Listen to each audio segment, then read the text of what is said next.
Don't forget. Some things mustn't be forgotten. The shadow hunting me. I must hurry. My name is Daniel. I live in London at Mayfair. What have I done? This is crazy. Don't forget. Don't forget. I must stop him. Focus. My name is... I am Daniel.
19th of August, 1839. I wish I could ask how much you remember. I don't know if there will be anything left after I consume this drink. Don't be afraid, Daniel. I can't tell you why, but know this. I choose to forget. Try to find comfort and strength in that fact. There is a purpose. You are my final effort to put things right. God willing, the name Alexander of Brandenburg still invokes bitter anger in you. If not, this will sound horrible. Go to the inner sanctum, find Alexander, and kill him. His one last thing. A shadow is following you. It's a living nightmare, breaking down reality. I have tried everything, and there is no way to fight back. You need to escape it as long as you can. Redeem us both.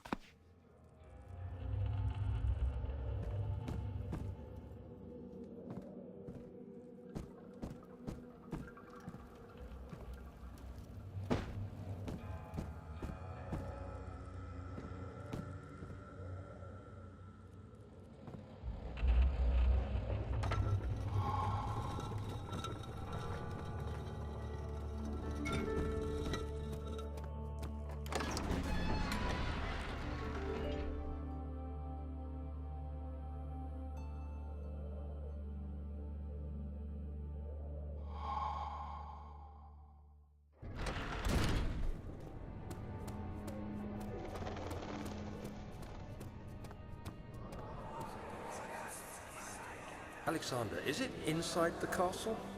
In a manner of speaking. Come, bring the lamp. You've been to the refinery, have you not? I don't believe I have. Is it connected to the... what did you call it? The inner sanctum. My most precious chamber, Daniel. And it lies well beyond the refinery. In fact, it lies beneath the very stone of Brandenburg.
May 1839. The unflinching African sun has continued to plague our expedition, making it impossible to dig until dusk. How Professor Herbert managed to find the location in these vast plains of nothingness remains a mystery to me.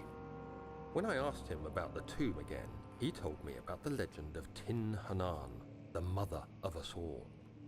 An interesting story in its own right, but I can't help feeling there's more. Later that evening, we uncovered a passage beneath the dunes leading to a sand-covered stone structure. The professor was confident it was the tomb we sought and ordered the others to clear the way late into the dark, cold night.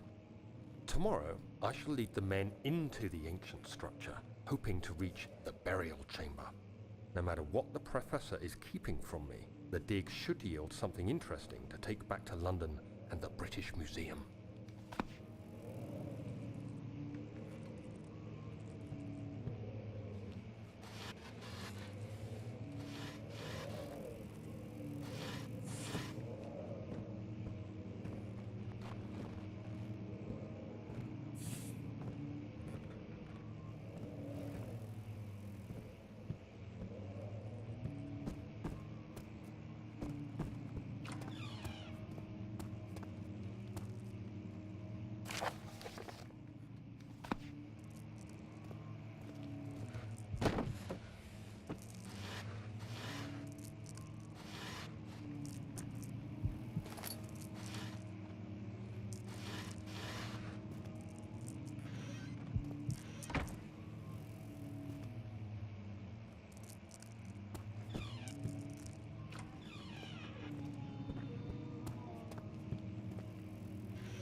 17th of May, 1839.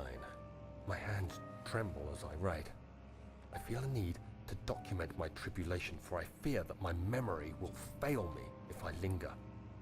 Today, I took some men and ventured into the dark, ancient passage we uncovered. Our torches burned faintly in the murky air as we slowly made our way underground. The men were superstitious and fearful. They argued loudly, and I felt their strange language getting to me. I mustered my strength and yelled at them to continue down the slopes and broken steps. The crudely carved passage confused me. It looked much older than the 4th century structure we had expected. The twisting path emerged into a great antechamber. The walls were lined with statues unlike any I'd ever seen. Despite their unearthly quality, I felt a strange familiarity toward them, which haunts me still. At the far end of the chamber, a great slab of stone sealed off whatever lay ahead. I gave the order to raise it, and as I pushed through the narrow space, the heavy stone suddenly dropped, sealing me inside. I was trapped.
Castle is old and hasn't been tended to for centuries.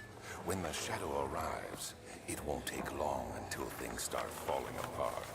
We're just buying time anyway. Let's do what we can. There isn't much to be done about the wards. We should reinforce weak structures.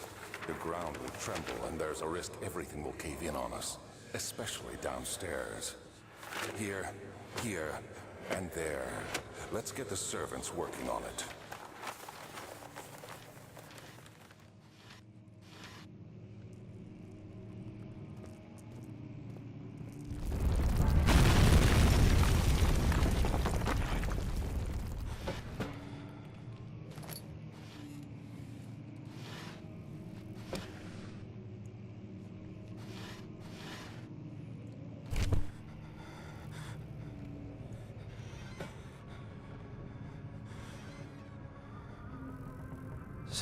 May 1839. After pounding the unforgiving stone wall for what seemed like an eternity, I realized it was hopeless. I was trapped. I fell to the ground, gasping for air, trying to focus. That's when I saw a faint blue shimmer. My weakened body was heavy to carry, but I managed to push myself toward the enchanting light. It was waiting for me. Enclosed in dark nothingness, I felt myself drawn to the mystic light. I reached out, closing it in my hands. The faint glow escaped my fingers and began to spark brightly and spirit me away, unlocking alien memories of spiraling towers, endless deserts, and impossible geometry. The next thing I can remember is the grating sound of stone being lifted, the voices of the Arabs pulling me to safety, and grasped firmly in my hands was the broken pieces of a most peculiar relic.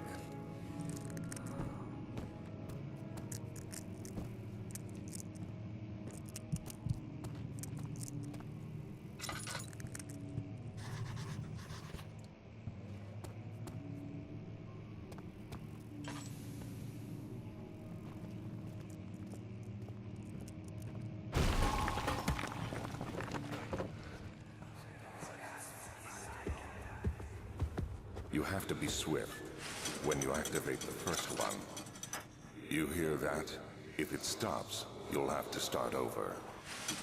Isn't all this a bit excessive? You can never be too careful, Daniel.